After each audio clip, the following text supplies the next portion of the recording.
రామ్ చరణ్ అంటే బాగా ఇష్టం కదా! ఇప్పుడు నువ్వు చిన్నగా ఉన్నావు. నీకు చిన్న రోల్ వచ్చింది కదా 'పెద్దిలో'. హ్మ్. ఇఫ్ ఇన్ కేస్ నీకు 'అల్లరి నరేష్' కూడా ఇష్టం అని చెప్పావు కదా! ఆ మూవీ కూడా. నెక్స్ట్ ఒకవేళ 'రామ్ చరణ్' మూవీలో ఒక పెద్ద ఛాన్స్ వచ్చింది. 'అల్లరి నరేష్' మూవీలో కూడా ఒక ఛాన్స్ వచ్చింది. ఎవరిది చూజ్ చేసుకుంటావు? ఒకటే చూజ్ చేసుకోవాలంటే? అది. 'రామ్ చరణ్‌దే చూజ్ ఆ! చేసుకుంటా? ఎందుకంటే ఆయన చిరంజీవి వాళ్ళ కొడుకు. ఆయన పాపులర్ ఆ! చిరంజీవి. ఓకే. సో, కొడుకంటే ఎట్లాగా ఆయన గూడా పాపులరే గదా! అవును. Global, global star. మెగాస్టార్ ఆయన. అవును.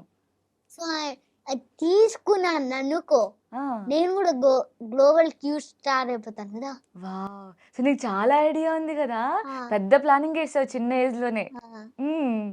ఇవన్నీ నీకెవరు నేర్పించారు లిషన్? ఎవరు నేర్పిలా? నువ్వే ఆ! నేర్చుకున్నావా? నేనే ఇలా నేర్చుకున్నా. మాట్లాడాలి. హ్మ్. ఇంత చిన్న బుడ్డి బాబు ఎలా మాట్లాడుతున్నాడు ఇన్ని మాటలు? నోటితో.